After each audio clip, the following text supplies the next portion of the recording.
Hey guys, welcome to another episode in the deep playthrough of AC Unity.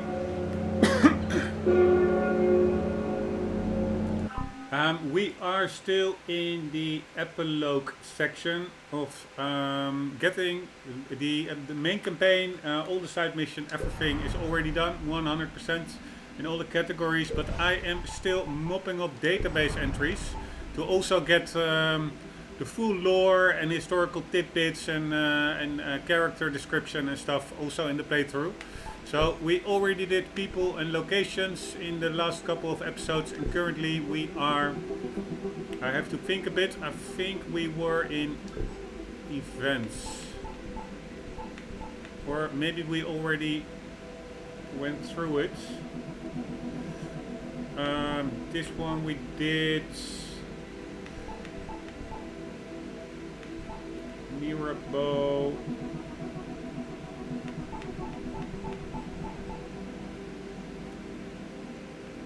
Yes, we already read this. Items. Yes, now I remember. Previous episode, these two were very annoying to read. A lot of words I didn't really get, and I made it a learning moment immediately. So I looked them up, and it went pretty slowly. This one already did. This one as well, stupid poem. This one as well.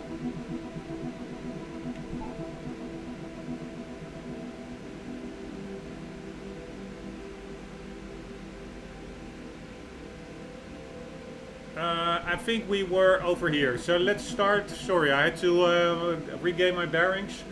Phrygian cap.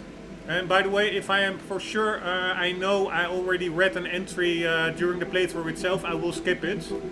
But I don't think I read a lot of these item entries yet. Phrygian cap. The Phrygian cap was originally a symbol worn by Paris, son of Prima from Phrygia, that would be taken up in late Roman iconography well before it became a symbol of the Parisian sans-culotte. Revolutionary aesthetics were particularly inspired by classical culture and therefore by the Greco-Roman world. The pileus was a soft conical cap given by Roman masters to their slaves once they were freed. The cap was adopted by the sans-culotte in 1792. Sorry, my cat is walking by. For 2 years I made someone at school believe that the Phrygian cap was a form of birth control. No real relevance here, I'm just proud. Man, these footnotes are so... The whole database is amazing with historical accuracy and tidbits, but these footnotes are so lame. So distracting. Alright, security map. I really wasn't aware that actually stuff would pop up from missions in the item section of the database, so I will keep that in mind for future ACs. A map with details of the security arrangements the Templars have made for their meeting. But it's also really, let's say you pick up an item in the game world, so you're like in the game world, and then if you want to check whether you quickly had a new item, besides the whole exclamation mark for new items not working, because it often remains there even if you click something, or at least that's a bug in the character customization menu, like the gear items. So even if you have already opened and checked a new item, the exclamation mark stays there. So that is confusing. But disregarding that, if you want to quickly see, do I get an item? You first have to scroll all the way down from all kinds of irrelevant online menus, sub-menus. Why, first of all, not put the database all the way at the top? I mean, it is relevant for actual gameplay. Then you have to go here. You have to go here. You have to go here. And you have to go here. That is like 5 or 6 button presses. That is just crazy. Let's see how many it is. 1, 2, 3, 4, 5 and a lot of scrolling. Yeah, it's just a totally unusable, or at least not user-friendly system. But anyways, so I really didn't check these item menus a lot, but this is the security map. Doesn't even mention for which mission it is. If I see it, if I look at the map itself, can I recognize it? I don't even really recognize it.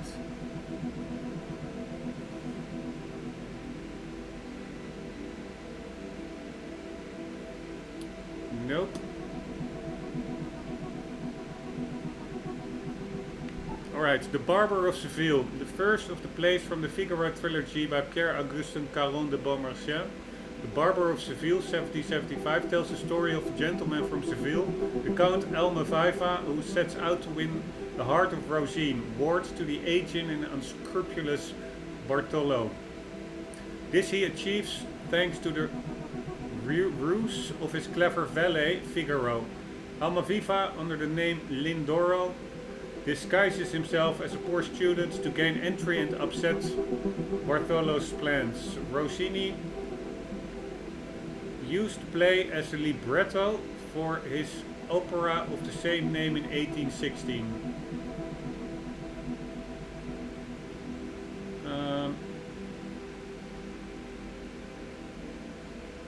Alright, a lot of names and stuff, quite confusing little entry.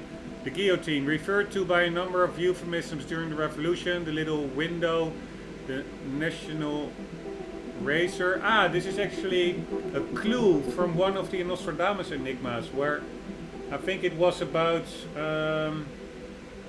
somebody, the solution was near a guillotine in the Place de la Concorde, Place de la Révolution, and one of the poems with clues in it said something like, the people wanted the window to be closed and the sun drained out, or something. It was about the last Sun King, and it was, I think, about indeed Louis XVI's beheading.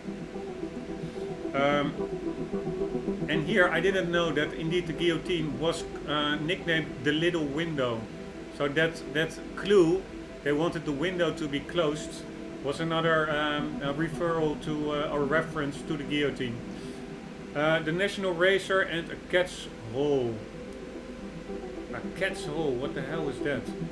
The mechanism is made of simple elements, a sharp, heavy angled blade, grooved struts to guide the blade, a lunette, two-piece wood frame for the head,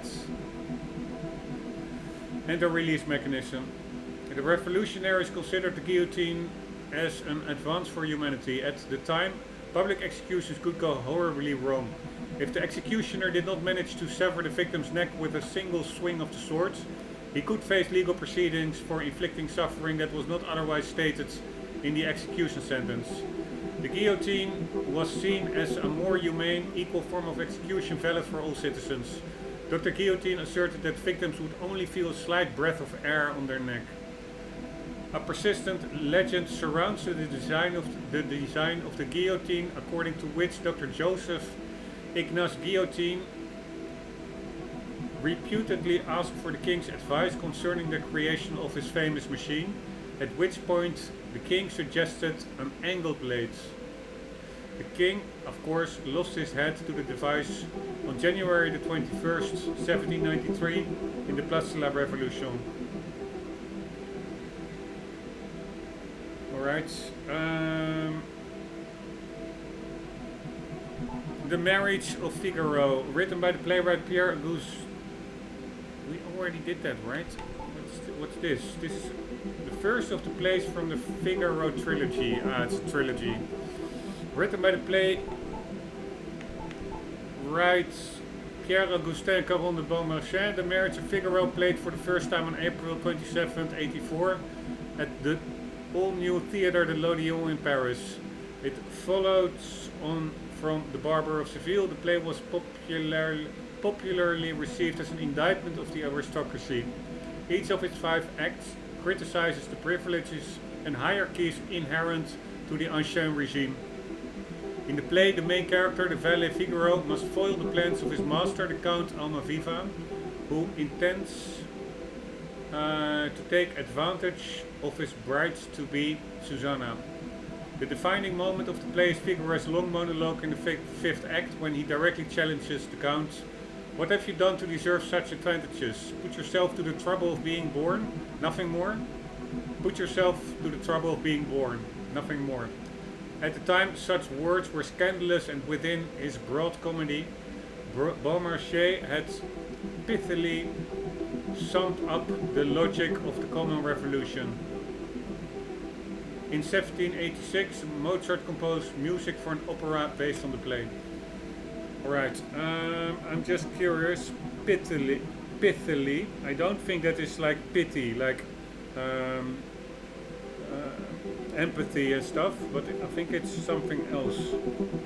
Maybe it's like concisely. I'm just looking up the meaning. Brief, forceful and meaningful in expression. Alright, so that has nothing to do with pity. And more indeed with concise, I would say. Right, so you have Figaro and Almaviva. Was that here as well? Alright, Almaviva.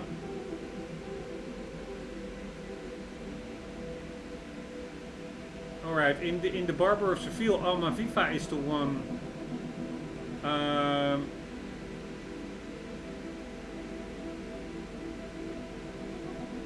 who is after a woman with the help of his valet Figaro, and in the marriage of Figaro it's the other way around. Figaro himself is going to be married to Susanna, and his master, the Count Almaviva, wants to take advantage of her. Alright. The Rosetta Stone, a fragment of a larger steel engraved stele. What the hell is a stele? Not even sure how to pronounce it.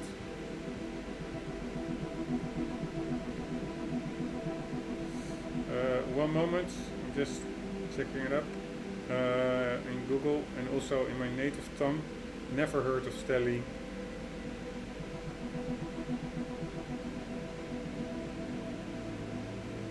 Yeah, it's like a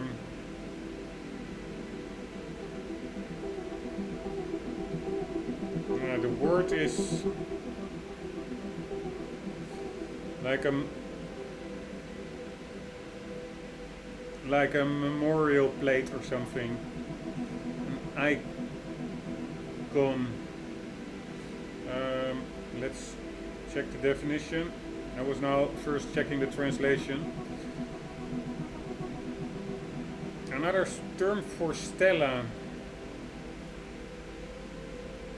A stela is an upright monument containing information in the form of text, images, or a combination of the two.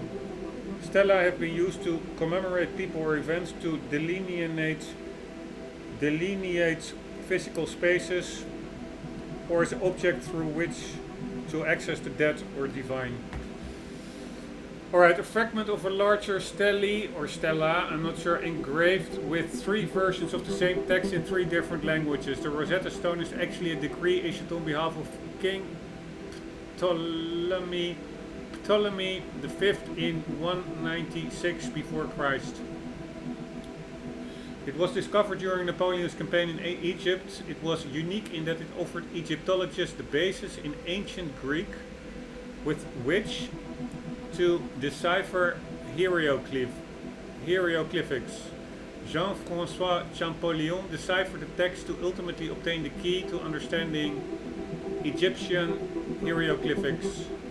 Yeah, that's pretty amazing, I must say.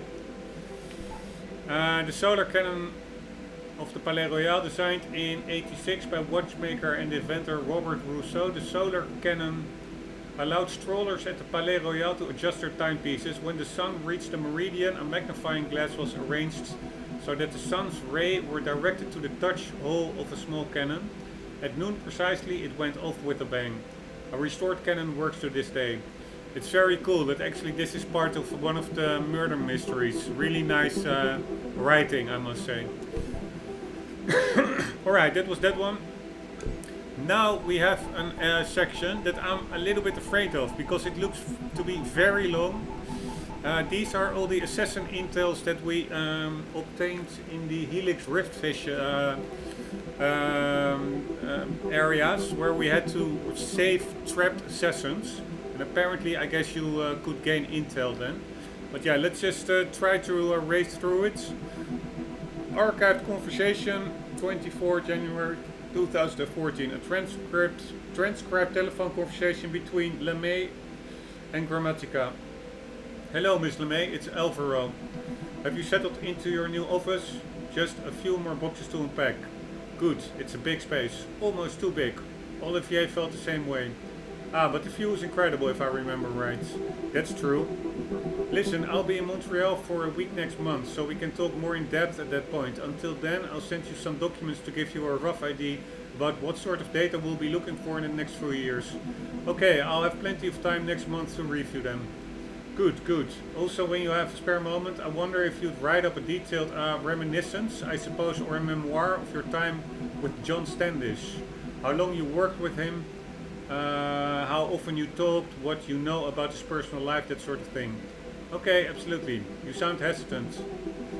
Sorry, no, I'd be happy to. I'm just overwhelmed by some of the things I learned about him in the past few months. I understand. It's hard enough grasping this idea of a precursor race, but this whole sage business, it's difficult to swallow.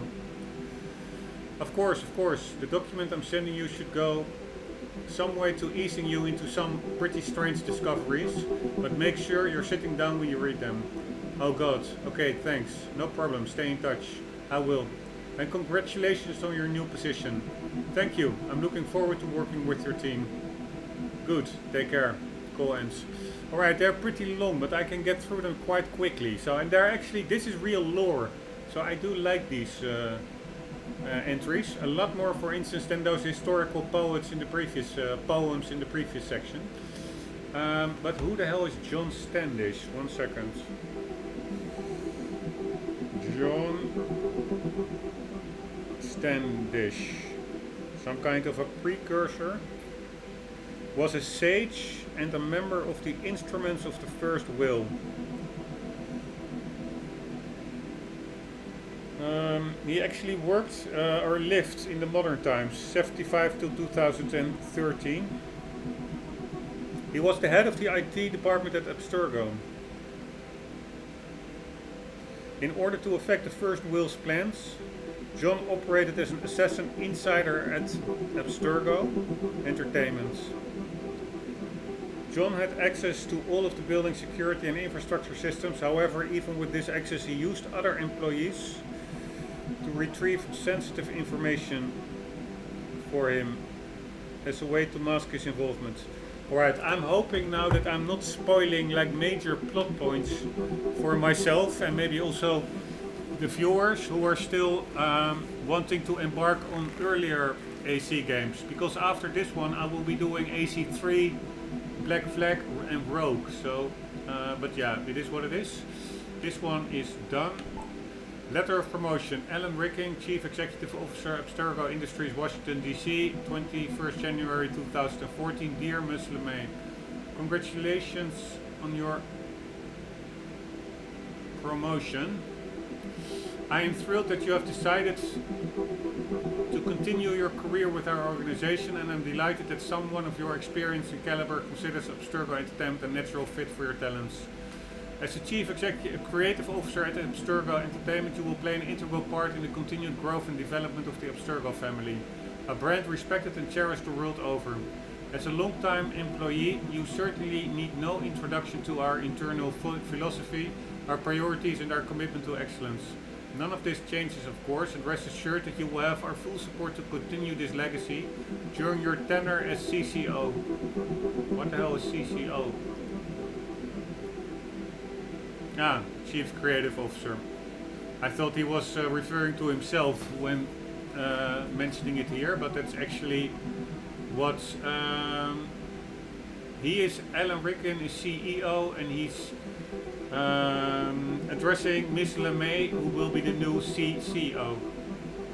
With Abstergo's vast resources and advanced technology at your disposal, you will be in a unique position to make a true and lasting impact on the world. Your position grants you access to Abstergo's offices and will put you at the forefront of some of the most exciting and controversial scientific breakthroughs of the past century. All avenues of genetic memory research are now open to you. Your only limit is your own curiosity and ambition. As per our discussion last week, your first day as Chief Creative Officer will be 3rd of March 2014, starting at the base salary of 183,000 per year, with full eligibility for all bonuses and investment options. Welcome to the next stage in your already incredible career. I look forward to working with you in the near future. Alan Rickon, CEO of Abstergo Industries. Helix Marketing Strategy Memo. Abstergo Entertainment.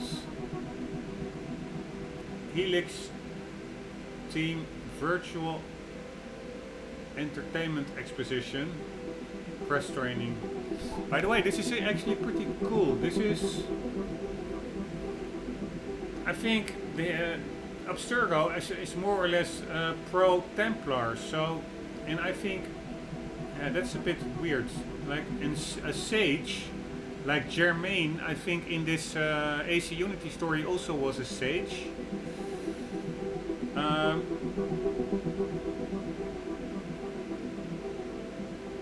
Yeah, it's hard enough grasping the idea of a precursor race, but this whole sage business, I'm not sure. So these are, I don't know, if Abstergo is the Templars, and they should know about sages, well, right? And here they are like totally pushed over by amazement or surprisement or about the whole sage business. Baffled. But yeah, maybe I'm not fully getting it. I'm not really that much into the lore, which I'm now trying to improve by reading up on this.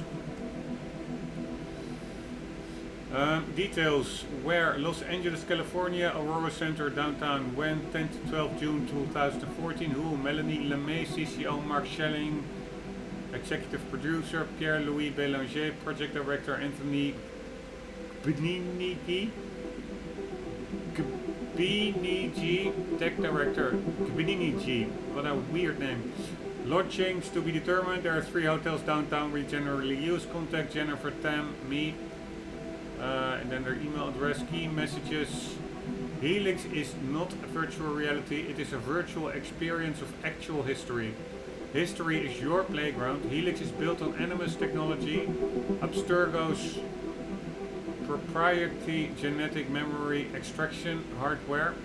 Helix is safe and comfortable. Abstergo has been developing Animus tech for 4 decades. Animus technology is proprietary. There are currently no plans to outsource or license this technology to other companies. Worldwide simultaneous release fall 2014. Alright. So this was the launch of Helix. I'm not sure what the difference is between Helix and Animus. Probably more or less the same. Do's and don'ts. Do use words and phrases like innovative, immersive, total immersion, virtual experience, true history, and the final frontier of pure entertainment. Elaborate on our flagship virtual experience. The tragedy of Jacques de Molay, 14th century France, last of the Knights Templar, action, suspense and adventure. These are forthcoming futures without naming names. Something like our forthcoming virtual experiences will explore all sides of history, good and evil and all the shades in between. Spark imaginations by asking journalists what time period they would like to visit. Ask them if they have any famous people in their ancestral line. Emphasize safety. Safety is our priority. If this technology wasn't 100% stable, we wouldn't release it. Expound on the core virtues of Helix. History, truth, immersion, fun. Talk up the Helix core team. Inspired, hardworking, experienced. 343 collective years of industry experience. Talk up Abstergo Entertainment. The best and the brightest. A studio full of talent. The most talented and creative minds on earth. Do not dignify any rumors about the disappearance of past Abstergo employees with any kind of response.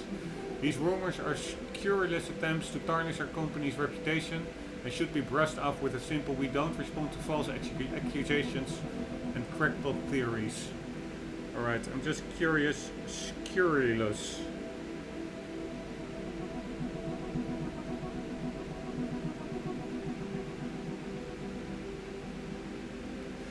Making or spreading scandalous claims about someone with the intention of damaging their reputation. So a bit like defamation.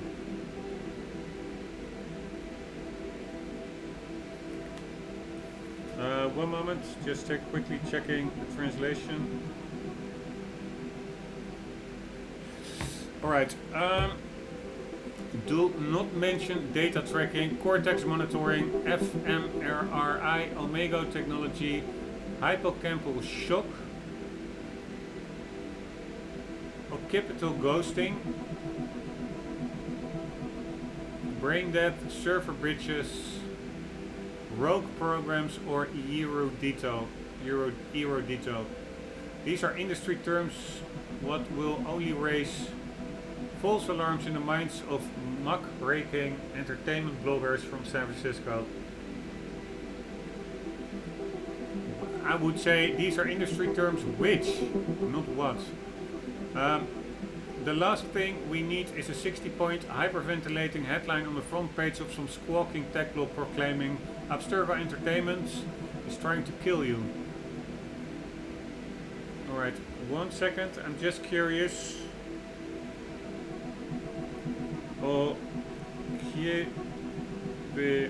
Occipital lobe. Sit at the back of the head and are responsible for visual perception, including color. Alright, some part of the brain.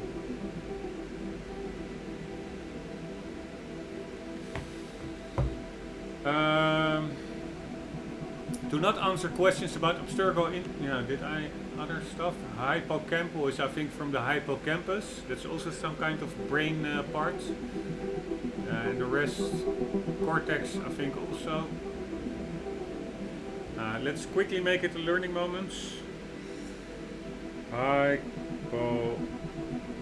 Hippocampus is a complex brain structure embedded deep into temporal lobe. It has a major role in learning and memory. Alright, and then Cortex. Just checking out its functions very briefly. The outermost layer of an organ. Alright, let's do brain cortex. A sheet of neural tissue that is outermost to the cerebrum of the mammalian brain. It has up to 6 layers of nerve cell. It is covered. Alright, but what the hell does it do?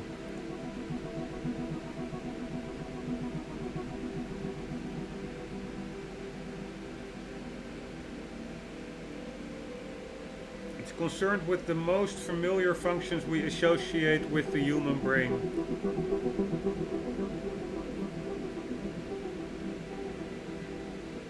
Alright, this is a bad article. Sorry, almost there. I'm just doing brain cortex function.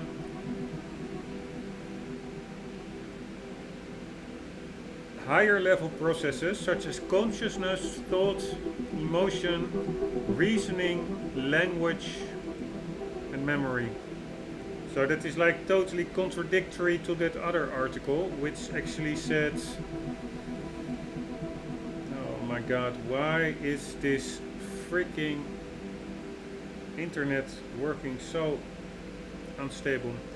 Here it says represents in humans a highly developed structure concerned with the most familiar functions we associate with the human brain. Yeah, okay. I thought they in there would said mammals, but and then it wouldn't be true if like speech and stuff is familiar with mammals, because there are a lot more mammals that do not speak except the humans. But that article actually also referred to humans, so then it is in line with that other article, which says that it is mostly involved with like thoughts, consciousness, emotion, reasoning, language and memory. That are indeed more or less the most common things associated with the human brain, I guess. Alright, so that was a little learning moment for me. Do not answer questions about Abstergo Industries or its subsidiaries other than Abstergo Entertainment. Deflect question of this nature with a simple I'm here to talk about Helix as an employee of Abstergo Entertainment. Or just a simple that's not my area of expertise, no comments. Do not go into specifics about the nature of genetic memory. A simple each man and woman on Earth carries around some portion of the collective memories and experiences of their ancestors. Abstergo's various technological breakthroughs in the past few decades have led us to a point where we are able to extract, organize, and replay these memories for the public will suffice. Never speak badly of past projects. Spin negatives into positives. E.g., if they say the film Devils of the Caribbean was a frightful mess of cliches, dime store moralizing and pandering stereotypes,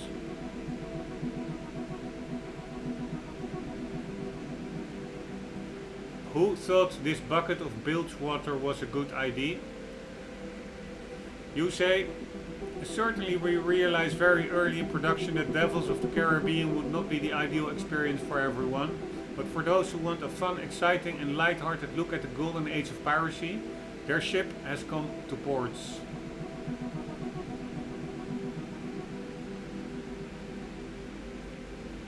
Do not confirm cooperative virtual experiences. You may say, this is technology we have definitely considered and are looking into it as we speak. You may say, this is technology we have definitely considered and are looking into it as we speak. We will be unveiling this future at a later date.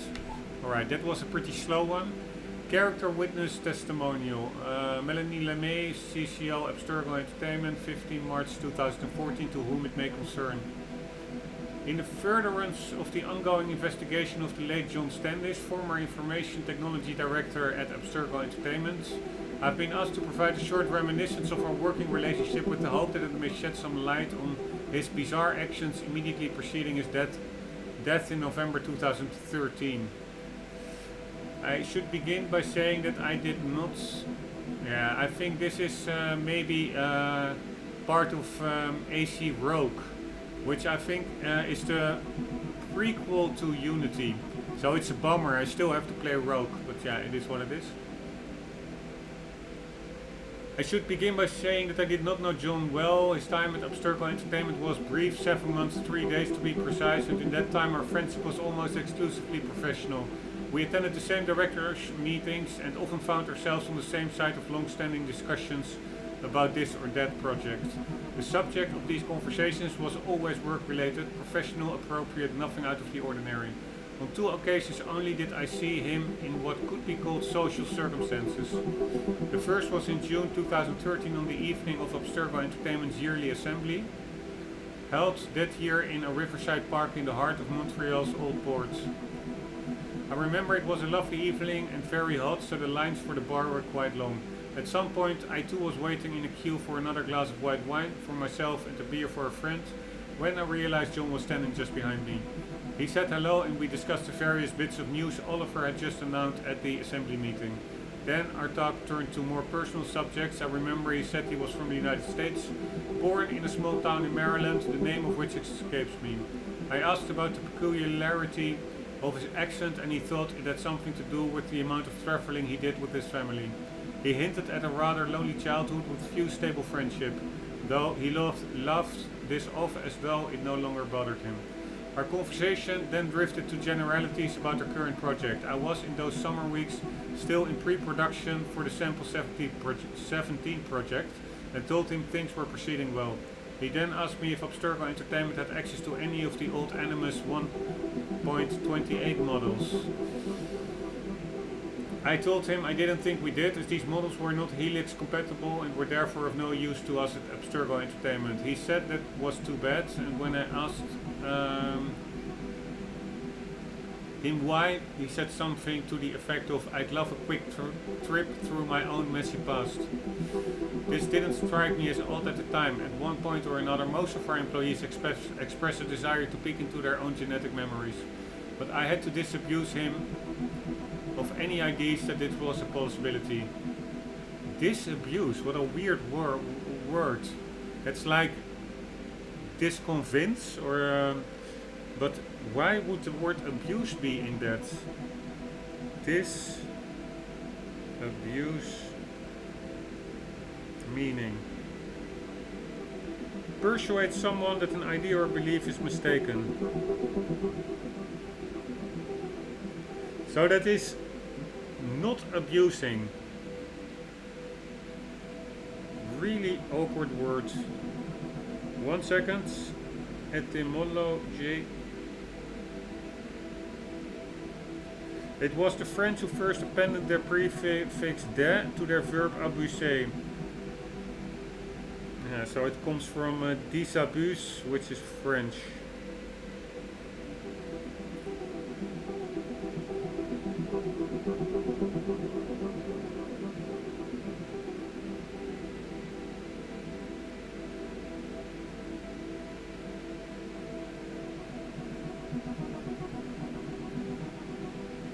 One moment.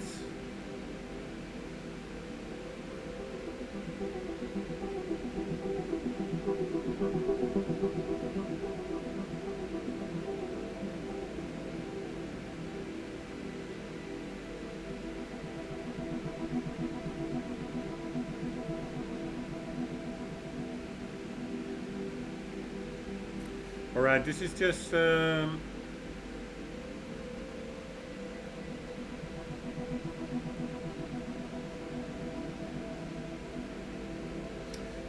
very weird word for me, at least related to its meaning.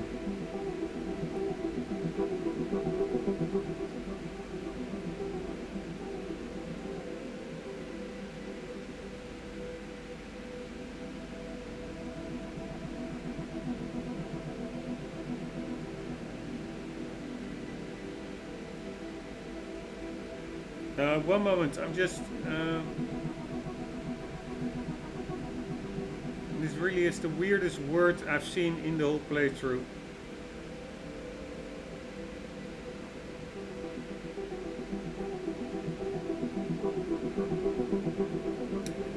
To free from error, misconception. Ah, okay.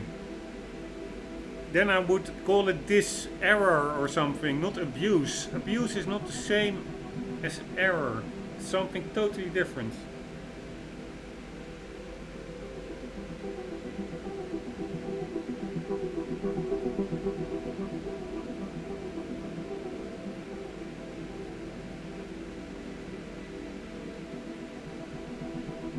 Alright, we know the verb abuse as a word meaning to misuse, to mistreat, or to revile. But when disabuse first appeared in the early 17th century, there was a sense of abuse, now obsolete, that meant to deceive. So it is undeceive, so to say, or something. So that makes more sense. It's just old language, or the origin of the word is partly because of the old meaning of abuse. Anyways, let's quickly finish this one and then continue in the next episode. Abstergo has a very strict screening process, I told him. We take donations of gene material, yes, but the actual live sequencing process is done by trained professionals only. The Animus is a tool, not a toy. After listening to my explanation, he said again that it was too bad. When I suggested he donate his genetic material to the company anyway, he said nothing and wandered away from the queue. I noticed he hadn't taken any food or drink at all.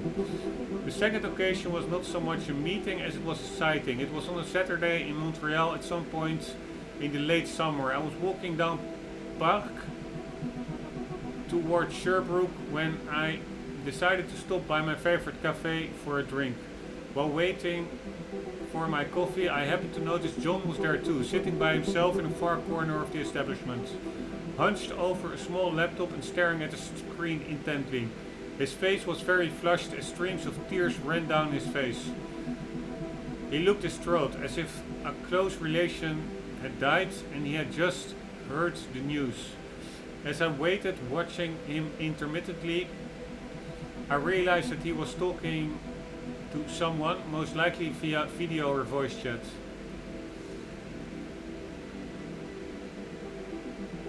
This was not so unusual, of course, yet the manner of his speech was very odd. His conversation, from the little I could make out, seemed to be filled with joy and happiness, even as his expression was one of a man being tortured to the limits of endurance. Deciding against a quick hello, I grabbed my coffee when it came and moved to the exit. Unfortunately, I could not resist a final peek at my colleague. I wish I had not paused. Turning again to the back of the room, I found John staring directly at me. All emotion had drained from his red, raw face. His expression was blank, yet his eyes were fixed on me, boring like two screws through my skull. I exited the cafe as quickly as I could. When I saw him at work the following week, he greeted me in the same laconic fashion. I said nothing about seeing him at the cafe, and neither did he. We spoke only a handful of times after that, the last time being outside the Helix server room in AE's lower bunker area. What the hell is laconic? Yeah, I know what it is actually. It's like disinterested a little bit, like casual, using very few words. Oh. I wasn't aware. Ah, okay. Because it's the same term in my native tongue, laconic. But I always thought it meant something different. I thought it meant being like, how do you call it? Not dismissive, but very casual about something. Anyways, we argued about the employees we had recently detained on suspicion of espionage. I didn't see him again and he was dead soon after. Apart from these details, I have only generalities to offer. He was an odd man, but no stranger than most of the more technically minded employees here. He was known to mumble to himself quite frequently, though I never witnessed this behavior myself. He was somewhat arrogant and haughty, but this again was not so unusual for his line of work, especially for a man whose intelligence and talent were not in question. He was undoubtedly skilled and had a technical aptitude that surprised even some of our most senior technicians.